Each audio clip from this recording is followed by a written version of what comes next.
നമസ്കാരം. Vinod Raveendran, production designer, Moonnumani associates എന്ന സിനിമയുടെ ലൊക്കേഷൻ വിശേഷങ്ങളുമായാണ് ഞാൻ എത്തിയിരിക്കുന്നത്. മൂന്നുമണി അസോസിയേറ്റ് ഈ സിനിമയിലേക്ക് ഞാൻ എത്തുന്നത് ലിറ്റിൽ ബിഗ് ഫിലിംസിൻ്റെ എക്സിക്യൂട്ടീവ് പ്രൊഡ്യൂസറായ വിനീത് പുള്ളാൻ വഴിയാണ്. ഞങ്ങൾ ഒരുമിച്ച് മുമ്പൊരു ആഡ് ഫിലിം ചെയ്തിരുന്നു. ആ ഒരു എക്സ്പീരിയൻസ് വഴിയാണ് ഞാൻ ഈ സിനിമയിലേക്ക് എത്തുന്നത്. പിന്നീട് ഇതിൻ്റെ ലൊക്കേഷൻ സെർച്ചുമായിട്ട് ബന്ധപ്പെട്ട് നമ്മൾ കോഴിക്കോട് വെച്ചാണ് അഭിനവിനെ ഞാൻ മീറ്റ് ചെയ്യുന്നതും അഭിനവ് അതിൻ്റെ കഥ ലൊക്കേഷൻ നോക്കാൻ പോകുന്ന വഴി വണ്ടിയിൽ ഞങ്ങൾ സഞ്ചരിക്കുമ്പോൾ തന്നെ ഇതിൻ്റെ കഥ പറയുകയും അങ്ങനെ ഞാൻ ഇതിലും ഒരു ലേറ്റ് എൻട്രി ആയിരുന്നു. മീൻസ് തുടങ്ങുന്നതിന് ഒരു കുറച്ച് ദിവസങ്ങൾക്ക് മുമ്പാണ് ഞാൻ അതിലേക്ക് എത്തിപ്പെടുന്നത്. കഥ കേട്ടതിന് ശേഷം അഭിനവ് പറഞ്ഞത് ഇത് എഴുതുമ്പോൾ തന്നെ അവർ വയനാട് എന്നുള്ളത് സ്ക്രിപ്റ്റിൽ തന്നെ ഉണ്ടായിരുന്നു, കൽപ്പറ്റ എന്നുള്ളത് മെൻഷൻ ചെയ്തിട്ടാണ് അവർ തുടങ്ങിയത്. അവിടെ ഇരുന്നാണ് ഈ കഥ എഴുതിയത് എന്നാണ് എന്നോട് പറഞ്ഞത്. കഥ കേട്ടതിന് ശേഷം ഇതൊരു ഡാർക്ക് കോമഡി എന്നുള്ള രീതിയിലാണത് നമ്മൾ ട്രീറ്റ് ചെയ്യുന്നത്. അത് കഥ കേട്ടപ്പോൾ തന്നെ മനസ്സിലായി. അതിൻ്റെ ഒരു റിയാലിറ്റി മീൻസ് ലൊക്കേഷൻസും ക്യാരക്ടേഴ്സും ലൈവായിട്ടുള്ളൊരു സംഭവങ്ങളും നമ്മൾ കഥ കേൾക്കുമ്പോൾ തന്നെ നമുക്കത് മനസ്സിൽ പതിയുന്ന കാര്യങ്ങളാണ്. മുകുന്ദനുണിയുടെ വീട് അന്വേഷിച്ചുള്ള യാത്രയായിരുന്നു ആദ്യം. അതന്വേഷിച്ച് നമ്മൾ പോയതിനു ശേഷം 2-3 ഓപ്ഷൻസ് നമ്മുടെ കയ്യിൽ വന്നു. അതിൽ നമുക്ക് കൺവീനിയൻ്റ് ആയിട്ട് കിട്ടിയത് ഇപ്പം നമ്മൾ സിനിമയിൽ കാണുന്ന വീടാണ്. അത് നമുക്ക് അത്യാവശ്യം ഫ്രണ്ടേജ് ഉണ്ടാവണം, മിഡിൽ ക്ലാസ് എന്നുള്ളത് ഒറ്റ ഫ്രെയിമിൽ തന്നെ അറിയണം എന്നുള്ളതൊക്കെയായിരുന്നു അതിൻ്റെ ആ ലൊക്കേഷൻ്റെ പ്രത്യേകത. കൽപ്പറ്റയായിരുന്നു ആ വീട്. അവിടെ നമ്മുടെ ആ വീട്ടുകാർ നമുക്ക് വളരെയധികം നല്ല സപ്പോർട്ട് തന്നു. അവിടെ നമ്മൾ ഓരോ ഏരിയയും വീടിൻ്റെ അകത്ത് തന്നെ നമ്മൾ കിച്ചൺ ഏരിയ കുറച്ചൊക്കെ മോഡിഫൈ ചെയ്യേണ്ടി വന്നു, ഡൈനിങ് ഏരിയ മോഡിഫൈ ചെയ്യേണ്ടി വന്നു. പിന്നീട് പാമ്പ് ഒളിപ്പിച്ച് വെക്കുന്ന ചായ്പ് അതുണ്ടായിരുന്നില്ല, അത് ക്രിയേറ്റ് ചെയ്തു. പിന്നീട് അതിൻ്റെ ബാത്റൂമിലും അവൻ കുളിക്കുന്ന ഒരു സീക്വൻസ് ഉണ്ടായതുകൊണ്ട് അതിൻ്റെ ടൈലിൻ്റെയൊക്കെ കളേഴ്സ് നമുക്ക് സെറ്റായില്ല. അത് കംപ്ലീറ്റ്ലി നമ്മൾ സ്റ്റിക്കറിങ് ഒക്കെ ചെയ്ത് കളർ മാറ്റി. ഫ്ലോറിങ് അതുപോലെ രണ്ട് സമയം ഇവൻ പഠിച്ചുകൊണ്ടിരിക്കുന്ന സമയവും കാണിക്കണം, ഇവൻ പിന്നീട് കാശുകാരനാവുന്ന ഒരു രണ്ട് ചേഞ്ച് ആ വീട്ടിലുണ്ടായതുകൊണ്ട് ആ ഡിഫറൻസ് നമുക്ക് കാണിക്കേണ്ടി വന്നു. ആദ്യം നമ്മൾ ഡോക്സൊക്കെ ഇട്ടിട്ടൊരു നോർമൽ ഫ്ലോറിങ്ങും ഡോറുകളൊക്കെ വളരെ നോർമലായിട്ടുള്ള ഡോറും. പിന്നീട് ഇവൻ ബിസിനസ് വളർന്നതനുസരിച്ച് ഇവൻ്റെ ഫർണിച്ചറുകൾ, ഇലക്ട്രോണിക്സ് ഐറ്റംസ്, ടി വിയുടെ സ്ക്രീനിൻ്റെ സൈസ് കൂടുന്നു, വലിയ സൈസ് ആവുന്നു, ഫ്ലോറിങ് മാറുന്നു, ഡോറ് ചേഞ്ച് ആവുന്നു. ആ ചേഞ്ചസ് ഒക്കെ നമ്മൾ വളരെ സൂക്ഷ്മമായ ചേഞ്ചസ് ഒക്കെ നമ്മളതിൽ ചെയ്തിട്ടുണ്ട്. പിന്നീട് ഈ സിനിമയിൽ വരുന്നത് ഹോസ്പിറ്റലാണ്. ഹോസ്പിറ്റൽ നമുക്കൊരു 10-20 ദിവസത്തെ വർക്കുള്ള ഒരു ഹോസ്പിറ്റൽ. പ്രത്യേകിച്ച് ഹോസ്പിറ്റൽ അങ്ങനെ ആരും പെർമിഷൻ കൊടുക്കുന്നതല്ല. നമ്മൾ ഇതിൻ്റെ മാനേജ്മെൻറ്റുമായിട്ട് ബന്ധപ്പെട്ടപ്പോൾ അവർ ഇതിൻ്റെ സ്ക്രിപ്റ്റ് വേണമെന്ന് ആവശ്യപ്പെടുകയും അവരുമായിട്ടിരുന്ന് മാനേജ്മെൻറ്റിൻ്റെ സ്ക്രിപ്റ്റ് നമ്മൾ എക്സ്പ്ലെയിൻ ചെയ്യും. ഹോസ്പിറ്റലിൻ്റെ പേരിന് യാതൊരു പ്രശ്നം ഉണ്ടാകാത്ത രീതിയിൽ ചെയ്യണം എന്നുള്ള രീതിയിൽ സ്ക്രിപ്റ്റ് ഒരുപാട് ഡിസ്കസ് ചെയ്തതിന് ശേഷമാണ് അവർ നമുക്ക് പെർമിഷൻ തന്നത്. കൽപ്പറ്റ തന്നെ കുറച്ചുകൂടി അകത്തേക്ക് പോകുന്ന വളരെ ഒരു റോഡ് സൈഡിലുള്ളൊരു ഹോസ്പിറ്റലാണ്. പക്ഷെ അതിനു വേണ്ടി പേഷ്യൻസ് ഉണ്ടായിരുന്നില്ല അവിടെ. ആ സമയത്ത് ഞങ്ങൾ ചെയ്യുന്ന സമയത്ത് വളരെ ഫ്രണ്ട്ലി അറ്റ്മോസ്ഫിയർ ആയിരുന്നു. അവിടുത്തെ സിസ്റ്റേഴ്സ് ആണെങ്കിലും ശരി, സ്റ്റാഫും. അതും ഈ പടത്തിൻ്റെ പകുതിയോളം പോർഷൻസ് അവിടെയാണ് നമ്മൾ ലൈവായിട്ടുള്ള ഹോസ്പിറ്റൽ തന്നെയായിരുന്നു. അവിടെ നമുക്ക് ക്രിയേറ്റ് ചെയ്യേണ്ടി വന്നത് ഒരു ബാത്റൂം സെറ്റപ്പ് ക്രിയേറ്റ് ചെയ്യേണ്ടി വന്നു. അതിൻ്റെ പുറകിലുള്ള ജനറേറ്റർ റൂം ക്രിയേറ്റ് ചെയ്യേണ്ടി വന്നു. പിന്നെ അതിൻ്റെ ഫ്രണ്ടിൽ ട്രാൻസ്ഫോമർ, മരം, ഈ 2 എലമെൻ്റ് നമ്മൾ ആ മരവും ട്രാൻസ്ഫോമറും നമ്മൾ ക്രിയേറ്റ് ചെയ്തതാണ്. ആ മഴയത്ത് കറണ്ട് കട്ടാവണം, അതും നാച്ചുറലായിട്ട് തന്നെ കട്ടാവണം എന്ന് അവൻ പ്ലാൻ ചെയ്യുകയും ആ മഴയത്ത് അവൻ കയറി കൊമ്പ് മുറിച്ച് ലൈൻ്റെ ട്രാൻസ്ഫോമറിൻ്റെ പുറത്തിട്ടിട്ട് ഫീസ് പോയെന്ന് വരുത്തി തീർക്കുന്ന ആ സീക്വൻസ് ആയിരുന്നു.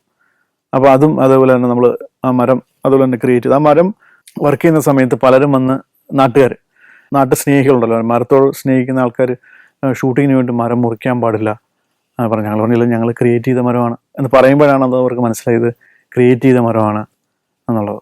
അതും ഞങ്ങളുടെ ഒരു സക്സസ് ആയിരുന്നു. സിനിമ ഇറങ്ങുന്നതിന് മുമ്പേ തന്നെ നമ്മുടെ വർക്കിന് കിട്ടിയ ഒരു അപ്രിസിയേഷൻ ആയിരുന്നു അതും. ആ മരം വെട്ടുന്ന സീക്വൻസ് എടുക്കുമ്പോൾ നമ്മൾ മിഡ് നൈറ്റാണ് പ്ലാൻ ചെയ്തത്. അപ്പോൾ ആ സമയത്ത് മഴയും ഉണ്ട്. മഴ നമ്മൾ കൃത്യമായിട്ട് മഴ പെയ്ച്ചുകൊണ്ടിരിക്കുകയാണ്. ആ സമയത്തൊരു 3 മണി, അത്രാതി 3 മണിയൊക്കെയാണ് ആ ഷോട്ട് എടുക്കുന്നത്. ആ സമയത്തും വിനീത് മഴയത്ത് നിന്ന് ടേക്കുകൾ കുറേ പോയിട്ടുണ്ടായിരുന്നു. അതൊന്നും വകവെക്കാതെ വിനീത് നിന്ന് ചെയ്തു. പുള്ളിയുടെ ഡെഡിക്കേഷനും ഈ സിറ്റുവേഷനിൽ ഞാൻ ഓർമ്മിക്കുന്നു. പിന്നീട് ഈ സിനിമയിലെ വളരെ പ്രധാനപ്പെട്ട ലൊക്കേഷനാണ് കോടതിയിലാണ് പകുതിയോളം സീക്വൻസുകൾ നടക്കുന്നത്. അപ്പോൾ ഇത് നമ്മൾ ആദ്യമേ തന്നെ അത് നമ്മൾ സെറ്റ് ഇടാം എന്നുള്ള പ്ലാനിൽ നമ്മുടെ കൽപ്പറ്റ ഏരിയയിലാണ് ആദ്യം അന്വേഷണം തുടങ്ങിയത്. അപ്പോൾ കൽപ്പറ്റയിൽ ഏതും ചെറിയ സ്കൂളുകൾ സൈസ് സെറ്റാവുന്നില്ല. അങ്ങനെ അന്വേഷണം തുടർന്ന് ഇത് ബത്തേരിയിലേക്ക് മാറി. അങ്ങനെ ബത്തേരിയിൽ നമുക്ക് സെൻറ്റ് മേരീസ് കോളേജ് അവസാനം അവിടെ ഒരു ഹാള് നടുക്കൊരു സെപ്പറേഷൻ പോലെ ഉണ്ടായിരുന്നു. പക്ഷെ അത് മൂവബിൾ ആയതുകൊണ്ട് നമ്മളത് മാറ്റിയിട്ട് അവിടെയാണ് നമ്മളത് സെറ്റ് ചെയ്തത്. പിന്നീട് കോടതിക്ക് വേണ്ട റെഫറൻസ് നമ്മൾ റിയൽ ആയിട്ടുള്ള ലൈവായിട്ടുള്ള കോടതികൾ പോയി കാണുകയും കൽപ്പറ്റ കോടതിയിൽ ഞാൻ പോയിട്ട് അവിടുത്തെ ബാർ കൗൺസിലിൻ്റെ ആൾക്കാരും ഒക്കെ ആയിട്ട് ഭയങ്കര ബന്ധം സ്ഥാപിക്കുകയും എപ്പോഴും തുടർന്ന് പോകുന്നുണ്ട് ആ ബന്ധങ്ങളൊക്കെ. അവർ കുറേ അധികം എനിക്ക് ഹെൽപ്പ് ചെയ്യുകയൊക്കെ ചെയ്തു. കുറേ ബുക്സുകൾ, കോടതിയുടെ ഓരോ നിയമങ്ങൾ, ആ സമയത്ത് വാദിക്കുന്ന സമയത്തുള്ള റൂൾസ് ആൻഡ് റെഗുലേഷൻസ് അതൊക്കെ അവരെനിക്ക് ആ സമയത്ത് കൂടെ വന്ന് നിന്ന് ഹെൽപ്പ് ചെയ്തിട്ടുണ്ട്. ഈ ടേബിളിൻ്റെ പൊസിഷൻസ് എങ്ങനെ വേണം. അതിൽ പിന്നീട് നമ്മൾ ജഡ്ജിൻ്റെ റൂമും കാണിക്കുന്നുണ്ട്. ഒരു സിനിമയിൽ നമ്മൾ ജഡ്ജിൻ്റെ റൂമുകൾ കാണാറില്ല. കാര്യം കോർട്ട് റൂം മാത്രമായിരിക്കും കാണുക. ഇതിൻ്റെ ബാക്കിലുള്ള ജഡ്ജിൻ്റെ റൂമും നമ്മൾ ഇതിനു വേണ്ടി ജഗദീഷ് ചേട്ടനാണ് ചെയ്ത ക്യാരക്ടർ. അപ്പോൾ ആ റൂം നമ്മൾ അതിന് വേണ്ടിയിട്ട് ക്രിയേറ്റ് ചെയ്തിരുന്നു. അപ്പോൾ അവിടുത്തെ ഓരോ ഫർണിച്ചറുകളും അതിൻ്റെ ഓരോ പൊസിഷൻസും പിന്നെ കാലണ്ടറിൻ്റെ ഡേറ്റ് 3 കലണ്ടർ ഉണ്ടാവും അടുത്ത മാസങ്ങളിലുള്ള ഈ ഡേറ്റ്, അടുത്ത കോടതി വിധി പറയുന്ന ഡേറ്റുകൾ അത് നോക്കിയിട്ടാണ് ജഡ്ജ് പറയുന്നത്. അപ്പോൾ അതിനനുസരിച്ചുള്ള 3 കേരള സർക്കാരിൻ്റെ തന്നെ കലണ്ടർ നമുക്ക് കിട്ടി. അവിടുന്ന് എല്ലാം ബാർ കൗൺസിലിൻ്റെ, അവിടുത്തെ കൽപ്പറ്റ ബാർ കൗൺസിലിൻ്റെ സഹായത്തോടെയാണ് നമുക്ക് സോഴ്സ് ചെയ്യാൻ പറ്റിയത്. Malaysia, Thailand, Tanzania, China.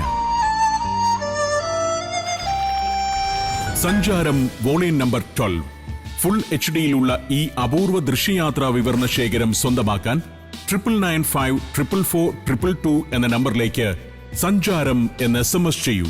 ഇതിൽ ഒരു സീക്വൻസ് നിങ്ങൾ കണ്ടിട്ടുണ്ടാവും, സുധീകോപ്പെ വിനീത് കൊല്ലുന്ന സീക്വൻസ്. അതായത് എയർ ബാഗ് ഒക്കെ വെളിയിൽ വന്നിട്ട് പുള്ളിയുടെ കാർ തന്നെ ബ്രേക്ക് കിട്ടുന്നില്ല എന്ന് പറഞ്ഞിട്ട് കൊല്ലുന്നൊരു സീക്വൻസ്. പക്ഷെ അത് പുള്ളി പ്ലാൻ ചെയ്ത് കൊല്ലുന്നതാണ്. അപ്പോൾ ഇതിൻ്റെ അന്വേഷണം ഞങ്ങൾ ആദ്യമേ തന്നെ ഈ കാർ ഇതെങ്ങനെ ഈ സീക്വൻസ് ചെയ്യണം എന്നുള്ളൊരു പ്ലാൻ ഉണ്ടായിരുന്നു. അപ്പോൾ അതിനനുസരിച്ച് സെയിം കാറ് നമ്മൾ അന്വേഷണം ആദ്യം തൊട്ടേ തുടങ്ങി. അവസാന നിമിഷം വരെ നമുക്ക് ആ സെയിം കളർ കാറൊന്നും കിട്ടിയില്ല. പിന്നീട് അവസാനം കോയമ്പത്തൂർ പോയിട്ട് നമ്മൾ ഈ കാറ് ഇതേ ലെഫ്റ്റ് ഹാൻഡ് സൈഡിൽ ആക്സിഡൻ്റ് ആയിട്ടുള്ള കാറ് കിട്ടി. പക്ഷെ അതിൻ്റെ കളർ അപ്പോൾ വൈറ്റ് ആയിരുന്നു.